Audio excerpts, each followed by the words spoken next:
Say What with Lady Alex. If you don't know, I'm a Colorado native, a photographer, and a podcaster, and an all-around positivity cheerleader. And one of my passions is badass women entrepreneurs. What? Because I am one. So I interview these amazing women who started out just like you and me, and I get all the nitty-gritty details and the lowdown on what it took to succeed and how you can create your own future destinies just like us.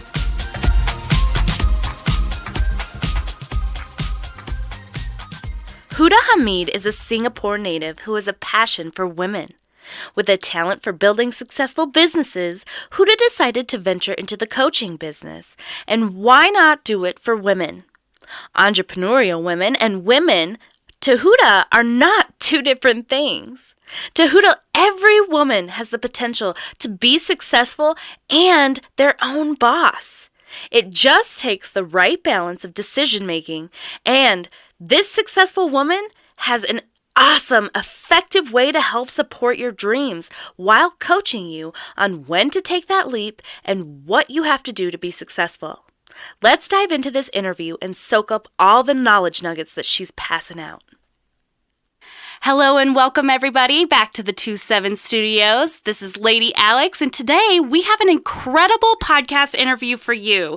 We have Huda Hamid, and she is an incredible female entrepreneur advocate. She runs her own podcast called Fempreneur Secrets, and she is a top business coach training businesses on the importance of storytelling and digital marketing.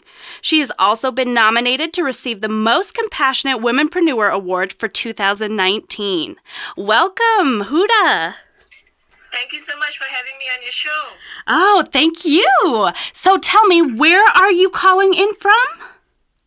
I'm calling in from Singapore. Yay! So this is actually our first international interview, and I am so excited to have you on the show. I'm so excited to be here as well. So tell me, what is it that you do? I know that you are a female entrepreneur advocate and you do so many things, but where do your true passions lie with this business? Okay, so Fempreneur Secrets actually started, it's more of like a brainchild for me. I have always been really passionate about woman-related issues since I was really young. And I've always been passionate about business. So, when you were younger, your parents actually ask you, what do you want to be when you grow up? And my answer is pretty straightforward, is I want to be a teacher. So along the way, my aspirations changed, and I didn't want to be a conventional teacher teaching academic stuff. I realized that's not for me. I've tried it all, but it's really not for me. So I started my first business when I was 21 years old. And that was when I actually realized that I could teach business. So at that age of 21, when I actually just started my business, I was called in by a local business association to conduct courses on social media marketing. So those were like the first type of programs that I've ever offered. And it's through my interactions with the participants who were mostly above 40 of age. And they were the ones who actually inspired me to keep going forward. They made me realize that there's a lot out there that I do not know. So I continuously keep myself abreast of the current situations in business, especially here in Singapore. So in terms of being a female entrepreneur advocate, I actually am very strong-willed when it comes to encouraging women entrepreneurs to get on board with business, because I believe that every single time when there are women who are faced in a very difficult situation, be it whether they are single and they cannot find a life partner, so they have to find something purposeful in their life, or they are in a job that they really hate and they want something that is more meaningful for them. And then we have those other camp of women who are perhaps abused in their marriage or in their relationship, and they have to get out of it. But because they were in that relationship for so long with children, and they needed to take care of their children and have a job or an income that still protects them at the same time. So I spoke to a lot of people, a lot of women who are in this kind of situations, and I started to tell them that the best way forward is for you to actually have a business for yourself. It's sort of like a backup plan in the event that your full-time job doesn't cut it for you anymore. You can always fall back to a business. And I believe that knowledge should be gained by anyone, regardless of location, regardless of time, and regardless of financial capabilities. So, if you are in a low-income household, we want to make business knowledge accessible to you as well. So that's how I started Fempreneur Secrets, with this, love and passion to help women just get forward and be economically independent. Yes, I love that. That is definitely, part of my whole goal as well. I think that knowledge is kind of power in the world. And if you don't have a knowledge of something that you're passionate for and you can grow that in some way, that you're kind of, failing yourself because of all the wonderful things that you've been provided. That's right. Education is really, really important, and it is the one milestone that will help you move forward in any situation.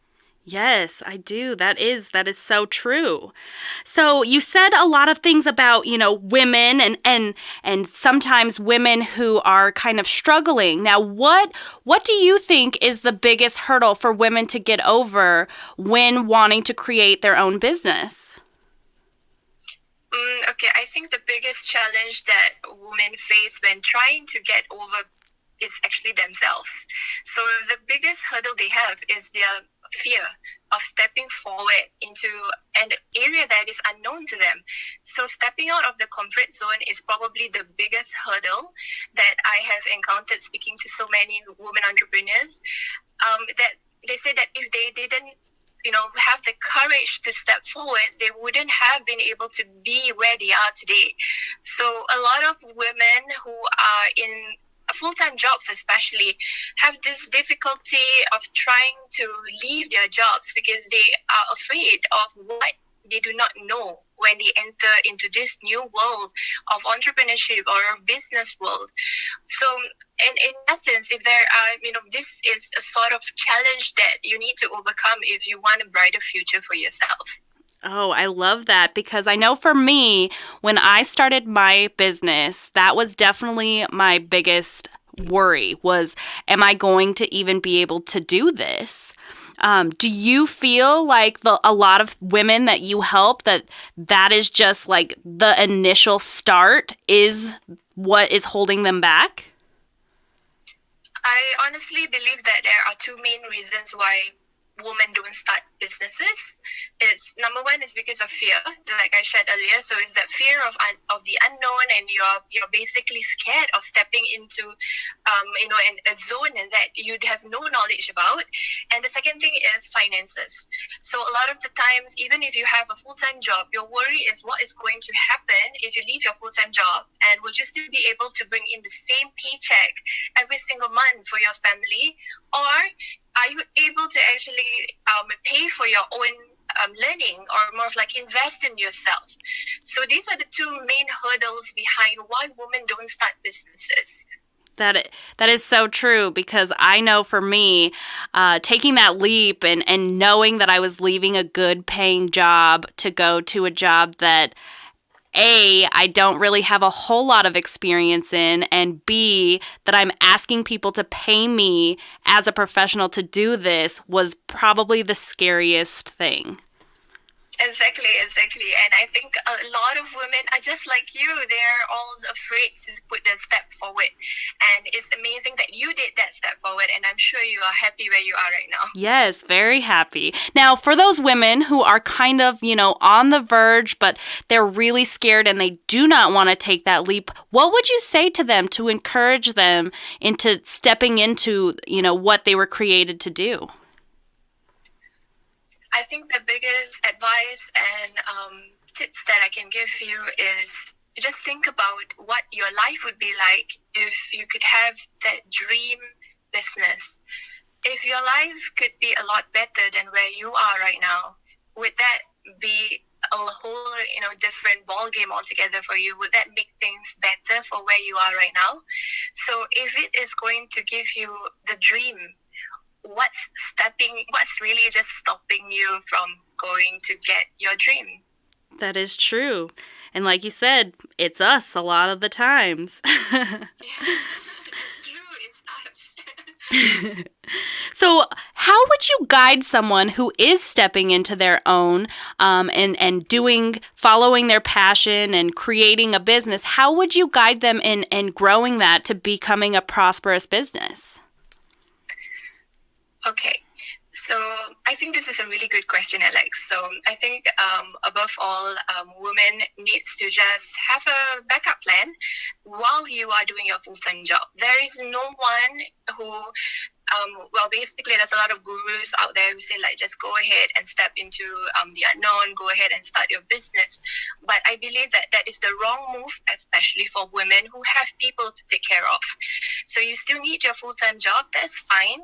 So save up a little bit. It doesn't have to be there's no hard and fast rule that you have to save 6 months of savings or anything like that. No, as long as you save enough and you feel you are ready to leave, then you have to have plan before you leave.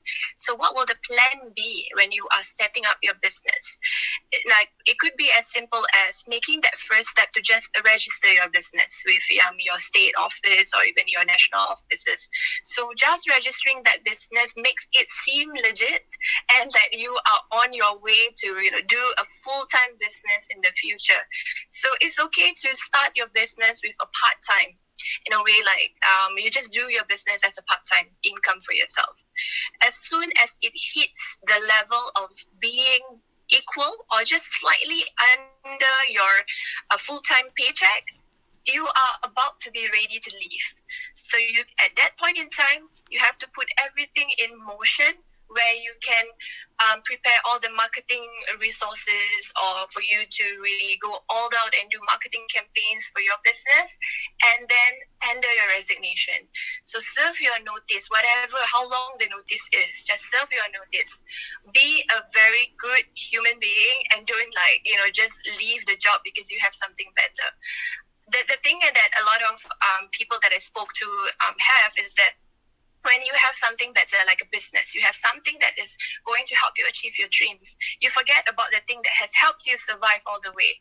So the best thing for you to do is to maintain good relationships even with your ex-employers, because you never know when they are going to become your clients. So you have to maintain that relationship, keep it nice and clean when you leave. So and that is the best advice that I can give when you are starting out. And of course, if you need more guidance, you can always go on to fempreneursecrets.com and you can get additional resources. We actually have a subscription service where members can come on board and they can learn as much things as they need on a monthly basis. There's weekly live coaching calls, group coaching calls. So we will be guiding you and you can be put in a hot seat where we'll be asking you lots of questions, drilling you until you get to the right point in your business.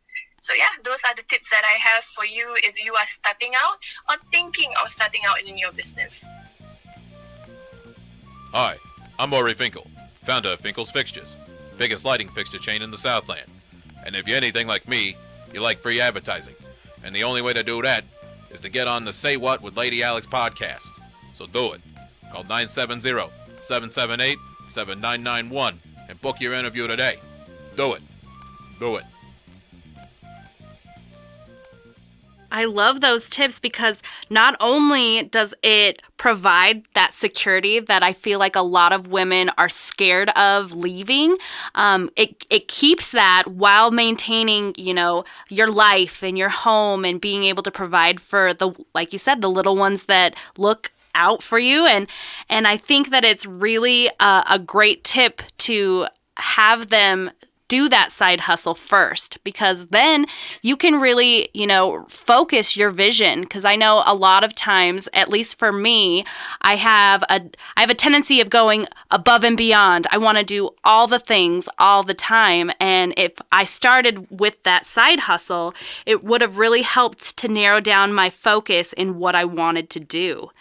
So I think that's great. That's a great recommendation. Now, you said you have an awesome program, and that's on the Fempreneur Secrets.com, right? And you said, is that like a membership based? Yep. So it's pronounced as Fempreneur Secrets. Oh, Fempreneur. Sorry. Yes. So for Fempreneur Secrets, what we have is what we call the Fempreneur Circle. So you can be part of the circle, and all you have to do is to pay a monthly subscription, and you will get access to monthly new mini courses to help you get started in your business and even in your life. So it's basically to help you move forward where you are. So the people that should be on board these programs are those who are probably thinking of, starting their own businesses and are in full-time jobs or in part-time jobs.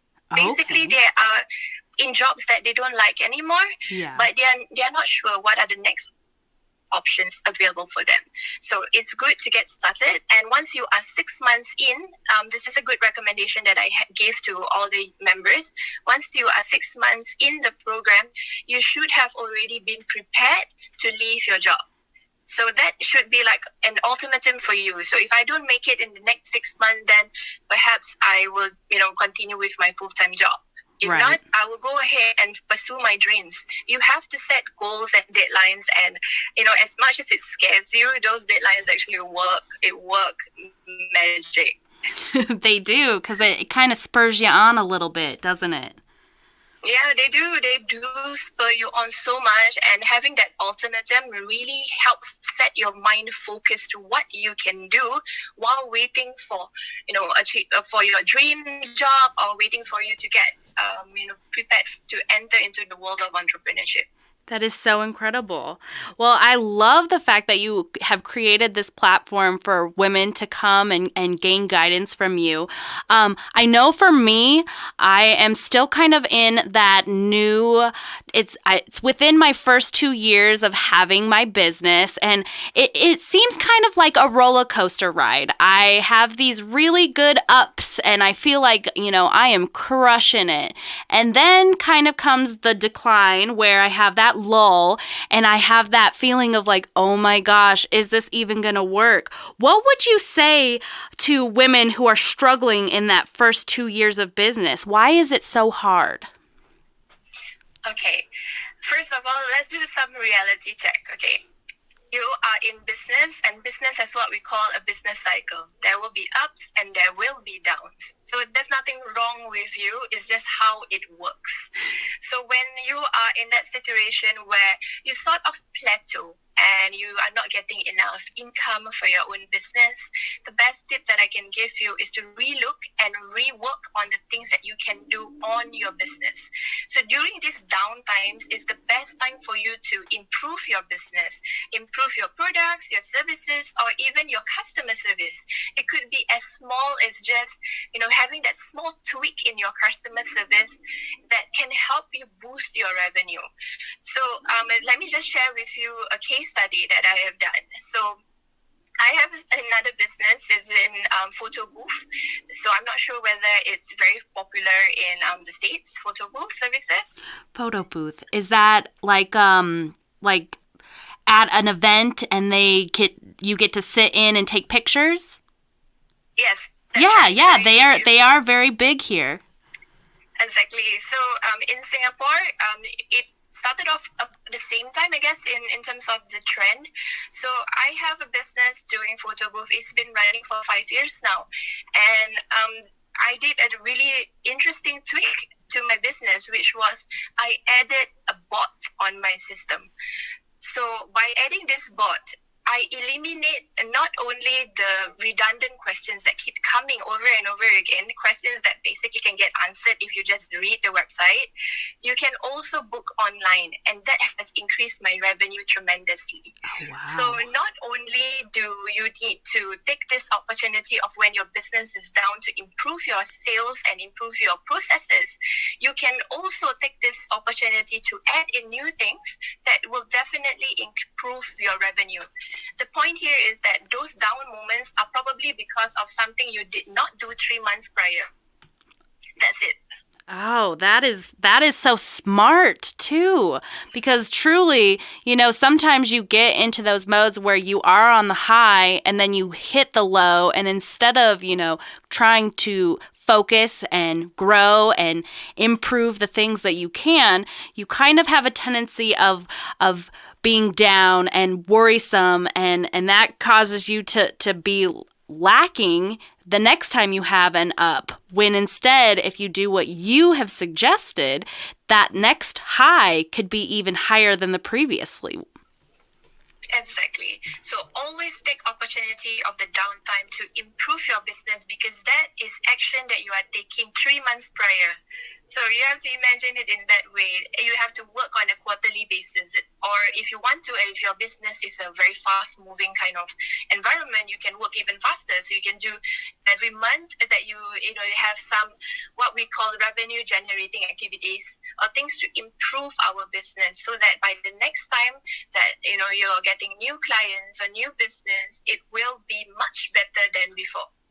That is so amazing. I honestly am going to do that in my own business. That's something that I need to work on doing better at. So thank you for that. So I know. Treat me, please. So I was going to ask you, I know for me, a lot of the ways that I have been able to build my business is networking events and being able to, promote my business by word of mouth and getting the word out there that I even exist. But I struggle in the fact that, I don't necessarily know what to say. I wear many hats, and sometimes it kind of comes out as word vomit. What would you suggest for those of us who kind of sputter when we're trying to get a clear vision across to our clients? All right, Alex, this is a great question. This is one of the biggest issues that women entrepreneurs who are already going out there to network and improve their businesses or get new contacts, they are mostly facing this challenge. And the only reason why they're facing this challenge is because they've never prepared their elevator pitch before. So your elevator pitch needs to be about 30 seconds long or as short as possible. So if you have a one-liner to explain in a nutshell what your business does, that is the great introduction that you could have at any networking events. So on our website, FempreneureSecrets.com, we actually have a resource that can help you basically break down and come up with an elevator pitch. And all you have to do thereafter is to keep practicing it at home first, keep repeating it over and over and over again before you step into your first networking events. Trust me, after that, you will start to see a lot of improvement in the networks and the contacts that you get. And people start ask you questions that are related to your business revenue rather than asking you questions about what you do. Yes. Yeah, you have, yeah. That is so true, because honestly, with what I do, I'm a photographer, but I also can create events, and I also do my podcast, and there's just so many things that I'm doing that people are like, okay, yeah, but what do you do? Yes. So just get one-liner out and, carry that one-liner wherever you go in your mind. So every time you meet someone new, you're not just a photographer. You are beyond a photographer. So what value do you give being a photographer? Yeah, it's some things like this that you have to think about when you are going out to network and pitch introducing yourself to people that you barely know. So that's the point, is because you are going to speak to people who are strangers. They are people you don't know. And you can't have that luxury of speaking to them more than that 30 seconds of introduction that you have. And if you have more than that, you are already like gifted in a way that they are already intrigued and pulled into your conversation. So that's a good thing anyway. That is so true, because once they get that hook, then they are intrigued. They want to know more. Yes. That's really good stuff there. Now, I know for me, I have really kind of blossomed into this weird platform. So I'm on a bunch of social media platforms, but I wasn't getting a lot of traction before. And then recently, I have been kind of doing some live streams to kind of try and build that community. What would you suggest for being able to build that community, and how, just connecting as a person, how does that benefit your business? Okay, I think above all, we are clouded with so many different types of social media platforms available out there. And as you are starting out your business, it is really important to just choose one and stay on it. So if you're going to choose to stay on, let's say, Instagram, you use all the features that's available on Instagram. Test out which one will work for you. So if you're doing live streaming and you're starting to see a lot more questions coming in for your business, that's a good sign of interaction and community building. So you continue doing that.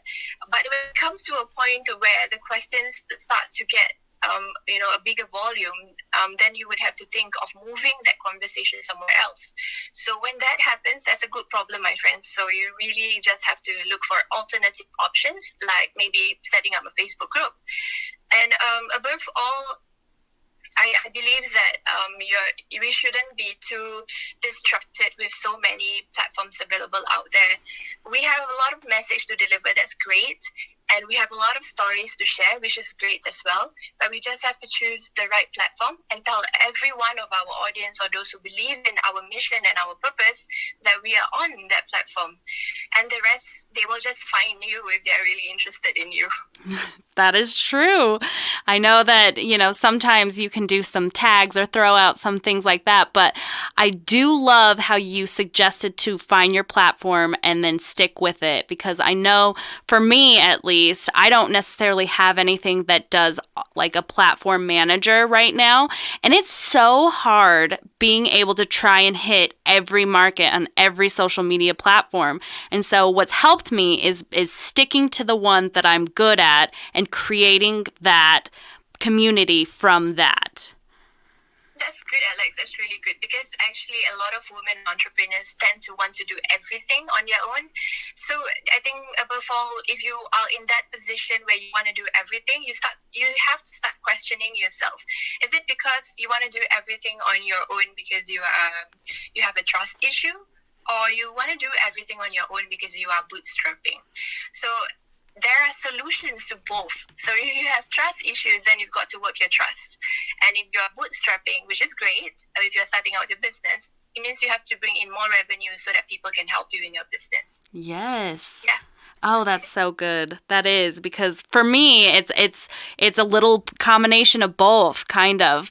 I have that fear that if I allow someone to handle my baby that I created, that just maybe something that they could do could mess it up. And then on the side note to that is, do I actually want to pay someone something that I can do, but I'm struggling with? Yes, so we've got to admit sometimes that we can't do everything in the world, and we have just to pick which ones we're great at. Yes. Oh, that's so good. Now, with you being as blossoming as you are and everything that you're doing and creating businesses, where do you see yourself in the next 5 years? Well, definitely we'll be hitting our 100,000 member in the community. So we are working our asses off to get that. We want to to inspire as many women as possible, and we want to make it such that it is not restricted to where I am, but it is accessible to everyone regardless of location and time.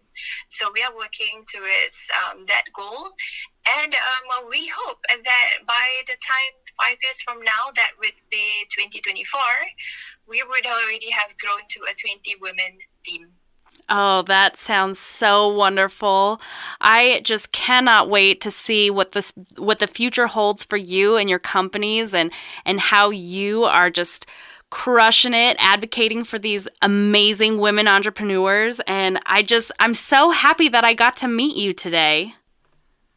Thank you so much, Alex. I really had a pleasure being on the show, and you were amazing too. Thank you. Now, for my listeners who, maybe didn't catch it, where can we find you? You can find me on Instagram at Fempreneur Secrets, or you can visit our website at fempreneursecrets.com. So I think I will pass the link over to Lady Alex, and I guess she would put it on the show notes somehow. I sure will. Thank you so much for being on our show today, and I hope that you are having a fabulous day and that you are going to crush your day today. When we listen to Huda speak about pursuing your dreams, her confidence oozes out of her words, and all of those steps broken down, they don't seem so daunting. She knows what it takes to be successful because she is successful. And I am so grateful that I got to listen and digest all those incredible tips that she gave. I know that I will be integrating these into my own business. If you want to know more about Huda and her coaching program, Fempreneur Secrets, check out our show notes and share this with someone who might want to know all the information on being an entrepreneur. Next week's episode is a real treat where we have an interview of one of the top 1% earners in the real estate game, and an incredibly inspiring woman who overcame her own self-doubt to build the life of her dreams, Miss Denise Schroeder.